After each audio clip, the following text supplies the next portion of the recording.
Hello friends, मी आहे भाग्यश्री. तर काल रात्री आणल्या होत्या तुरीच्या शेंगा. तर सकाळी तुरीच्या शेंगाची हिरव्या मिरचीमध्ये आमटी बनवली. डुगूला आंघोळ घातली. ती काय झोपायला मागतच नव्हती. मग तिला झोक्यामध्ये टाकलं. मग ती मस्त अशी निवांत झोपली होती. संध्याकाळी थोडंसं तयार झाली, खाली जायचं होतं म्हणून. डुगू माझ्या अगोदर जाऊन थांबली होती तिच्या आजीसोबत. बाहेर जायचं म्हटलं तर तिला खूपच आनंद होतो.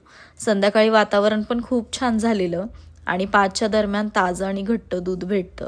जाता जाता पाणीपुरीचं दुकान दिसलं. पाणीपुरीचं दुकान दिसलं आणि मी तिकडे गेली नाही असं होणारच नाही, कारण की पाणीपुरी माझी खूप फेवरेट आहे. डुगूला बसवलं होतं टेबलवर आणि तिची काही मस्ती सुरू होती. मग पाणीपुरी यायची वाट बघत होतो. डुगू पण रोड बघत होती. मग आमची पाणीपुरी आली आणि डुगूच्या हातामध्ये एक पुरी दिलेली, त्याच्यासोबतच ती खेळत बसलेली. नंतर घरी आल्यावर डुगूने घेतला झाडू मारायला. मग मी देवपूजा केली. डुगूला बनवला होता एक पदार्थ, तिने खूपच आवडीने खाल्ला. बनाना खूप हेल्दी असतो मुलांसाठी.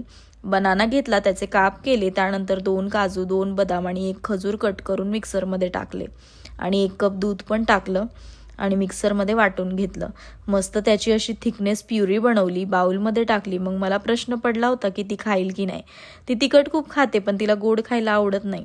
पण तिने खूपच आवडीने खाल्लं आणि वेट गेनसाठी पण मदत होते. आता हे नवीनच शिकली आहे, उभं राहायचं आणि खाली पडायचं. आणि रात्री जेवायला तर डुगूचे बाबा तर नव्हते. मग रात्रीच्या जेवणात मी डाळ खिचडीच बनवली होती आणि दुपारची तुरीच्या शेंगाची आमटी बाकी होती. मग तीच घेतली खायला आणि डुगूला पण थोडीशी खिचडी खाऊ घातली आणि आम्ही पण जेवण केलं. तर असा होता आजचा माझा ब्लॉग. तर मंडळी, व्हिडिओ आवडल्यास लाईक करा. भेटूया पुढच्या ब्लॉगमध्ये. बाय.